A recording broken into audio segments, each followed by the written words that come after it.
I would like to believe that if we have a freer society, it will take care of blacks and whites and everybody equally, because we're all individuals, and to me that is so important.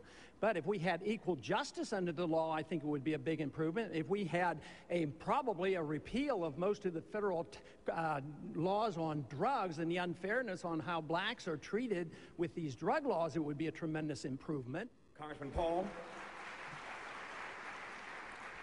A system designed to protect individual liberty will have no punishments for any group and no privileges. Today, I think inner city folks and minorities are punished unfairly in the war on drugs. For instance, blacks make up 14% of those who use drugs, yet 36% of those arrested are blacks, and it ends up that 63% of those who finally end up in prison are blacks. This has to change. We don't have to have more courts and more prisons. We need to repeal the whole war on drugs. It isn't working.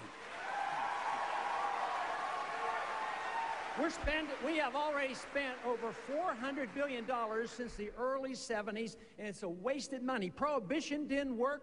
Prohibition on drugs doesn't work. So we need to come to our senses, and absolutely, it's a disease. We don't treat alcoholics like this. This is a disease, and we should orient ourselves to this. That is one way you could have equal justice under the law. Thank you, Congressman.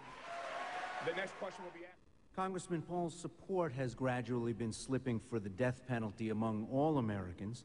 The Pew Forum on Religion and Public Life reports a large majority of whites still support capital punishment, while blacks and Latinos do not. Now, I know this is mostly a state function, but the president does appoint appellate judges and, of course, the highest appellate judges in the land, the Supreme Court justices who often review death penalty cases. Do you think the death penalty is carried out justly in the United States?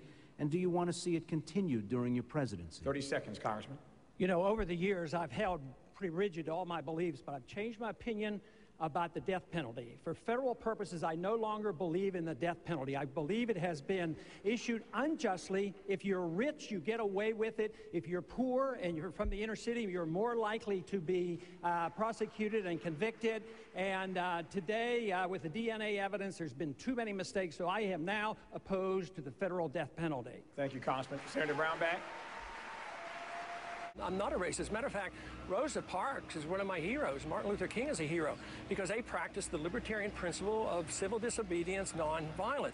Libertarians are incapable of being a racist because racism is a collectivist idea. You see people in groups.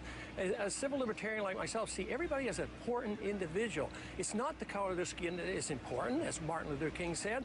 What is important is the character of the individual. You know what is really interesting, though, and this might be behind this, because I, as a Republican candidate, probably am getting the most number of black votes and black supporters, and now that has to be undermined. And I do this because I attack two wars that blacks are suffering from.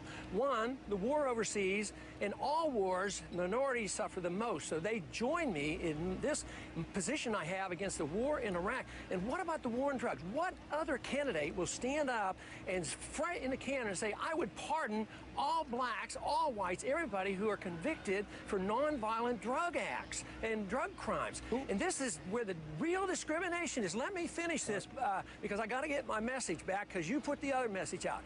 Now, if you want to look for discrimination, it's in the judicial system. 14% of the inner city blacks commit drug crime. 67% of blacks are in prison.